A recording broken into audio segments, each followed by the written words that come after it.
Who are your comedy heroes and influences? When I was growing up, I loved the Bilko Show.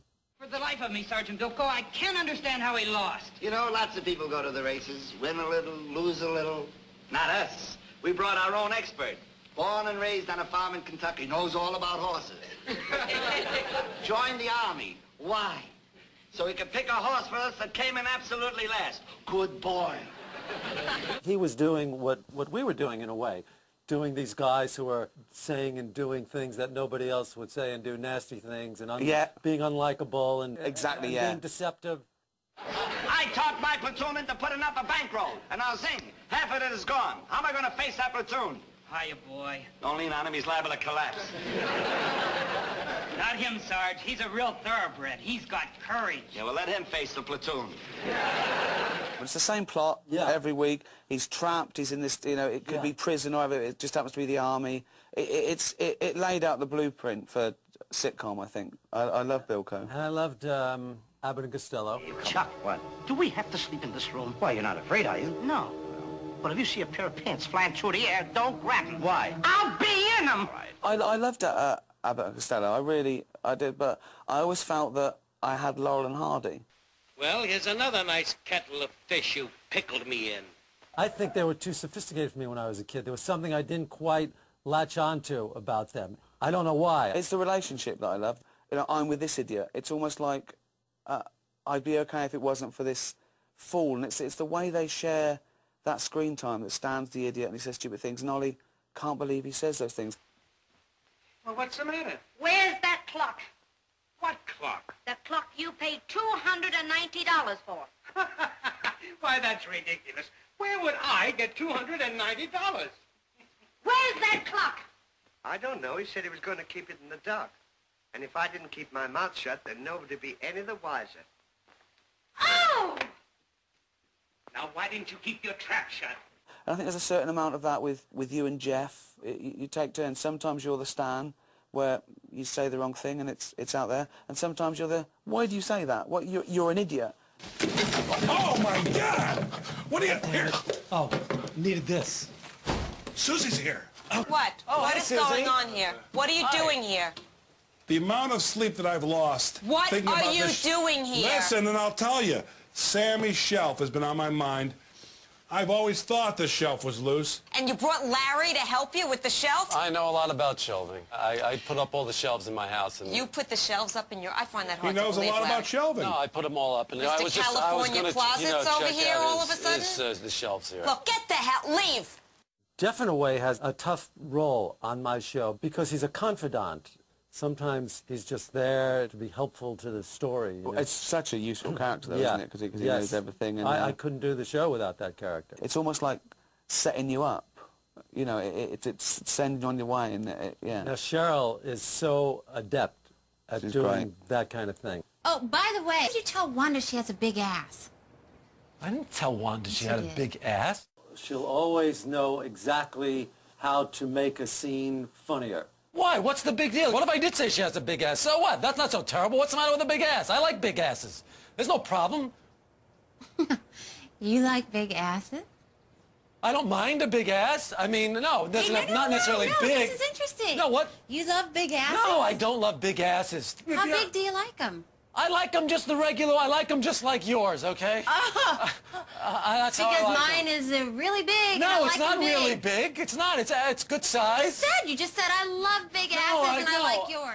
And completely gives herself over to it. No ego at all.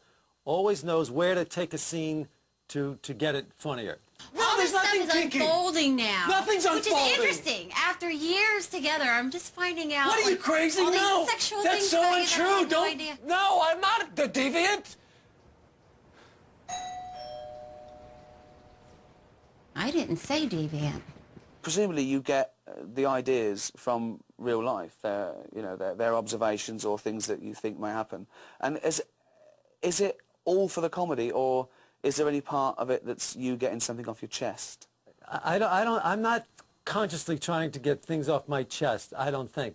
But things do occur where I go, this will be a good thing to do on my show, that had I said it at the time, I would have gotten something off my chest. Right. Like this one scene that we did, the check came and Cheryl and I were out to dinner with another couple. Come on, Larry. No splitting. Please. No You splitting. picked up the last one. Thank you, Stu. Anyway, thanks, Stu. That's very nice of you. Thank you. You're welcome. What about me? You can thank me too? And thank you, Susan. You're welcome.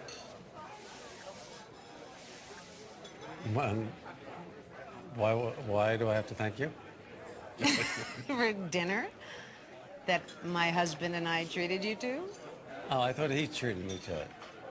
Stu pulled out the credit card and put it down, yes. Yeah. So I thanked him. And he's using our money to pay for it. So you could thank us. We're taking you out to dinner. Well, you can call it our money, but just for the sake of discussion, he's the one who goes to work and earns the money. You don't work. So something like that came up in my life. You know, I thank the wife. I'm not a sociopath. I can't say that, you know. But I knew immediately that this is something I want to do on the show. So in that sense, yeah, it is a way to get things off my chest. The trouble is that I have with watching Curb Your Enthusiasm is that I agree with everything Larry says. Outside that sort of mild male autism where it's probably better that he doesn't always say what he's thinking, I think he's right. Well, that's why I like that Larry so much better than this Larry. It would be great to be like him, wouldn't it? Wouldn't it be freedom. great? Yeah. The freedom, not burdened by conscience. Absolutely. Not ringing people up and going, I'm so sorry. Just going, nah. Yeah. He's happy, that guy. Look what's going on with this kid. Wow. Honestly, it's huge. It's a bigger penis than mine. He's got a bigger penis than me. We all have the good thoughts and the bad thoughts. But, you know, nobody ever expresses the bad thoughts. We just think them and we don't say them. Yeah.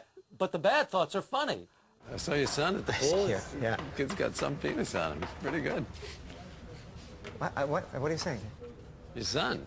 His penis. Wait, what are you saying that before? Hey, it's a compliment. What's the big deal? What's the compliment? Well, how's it bad? How's it bad? He's got a nice big penis. So what? Well, I'm not talking about your wife's tits. This is rude. You can say my wife has nice tits as long as it's complimentary. And when you come back and you say that, you know, I mentioned his kid's penis, she says, Why would you do that, Larry? and you say, and this sums up what I think a comedian's mind, you say, I took a risk. And that's what comedians do. Sometimes you think, well, mate, you know, it might go down well, it might not, but I just say it. I mean, that's how we're all going through life, isn't it? Just not saying what we really want to say. We're going through life compromising. Exactly. For the good of everyone. Right. Yeah. I suppose that's why people like yourself don't compromise in your art. That's where no one can get hurt. It's up to you. Art, you're allowed to be a complete fascist. There's no, what about me? It doesn't matter. I don't care about you. This is you do your own program. I'm in charge of this. There should be no compromise in art. I think it's because there's I don't know about your case, but in my case, I'm such a liar in my life. Not really. Well, lying about or keeping things to myself. I see what you mean. Yeah, not really telling my true feelings. That I feel like I want to go completely the other way when I have the opportunity. And that's why you create superheroes like Larry. Well, I think if you're any good, you kind of have to have a compulsion to tell the truth. Absolutely. Don't you think? Absolutely. Yeah. And without guilt. Yeah. This is guilt-free truth comedy. Yeah. I think.